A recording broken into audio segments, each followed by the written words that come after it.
தமிழ் கடவுள் முருகனின் கதையை பற்றி பார்ப்போம். தமிழ் கடவுள் முருகனின் பிறப்பு கதை மற்றும் கார்த்திகேயன் அசைவம் சாப்பிடக்கூடியவரா? புராணம் என்ன சொல்கிறது? யாமிருக்க பயமேன் என்பது முருகப்பெருமானின் அருள்வாக்கு. எளியோரை காக்கும் இறைவனாக முருகன் அறியப்படுகிறார். குன்று இருக்கும் இடமெல்லாம் குமரன் இருக்கும் இடம் என குன்றுகள் தோறும் கோயில்களை கொண்டுள்ளார். அத்தகைய முருகப்பெருமான் பிறப்பை பற்றி புராண கதைகள் என்ன சொல்கிறது என்பதை அறிந்து கொள்ளலாம். வாருங்கள். முருகன் பெயர் காரணமும் வழிபாடும். முருகப்பெருமான் தமிழர்களின் ஒப்பற்ற தெய்வமாவார். தொல்காப்பியரின் கூற்றுப்படி தொன்மையான தமிழர்களின் ஐந்திணை வழிபாடுகளில் முருகன் சேயோனாக வருகிறார். சேயோன் குறிஞ்சி நிலத் தலைவனாவார்.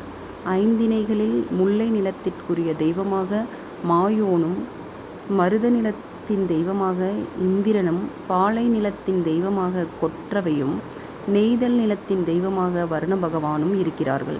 இருந்தாலும் முருகனை அதிகம் வழிபடுபவர்கள் தமிழர்களாக இருப்பதால் இக்காலத்தில் அவரை தமிழ் கடவுள் என்று அடையாளப்படுகிறார்.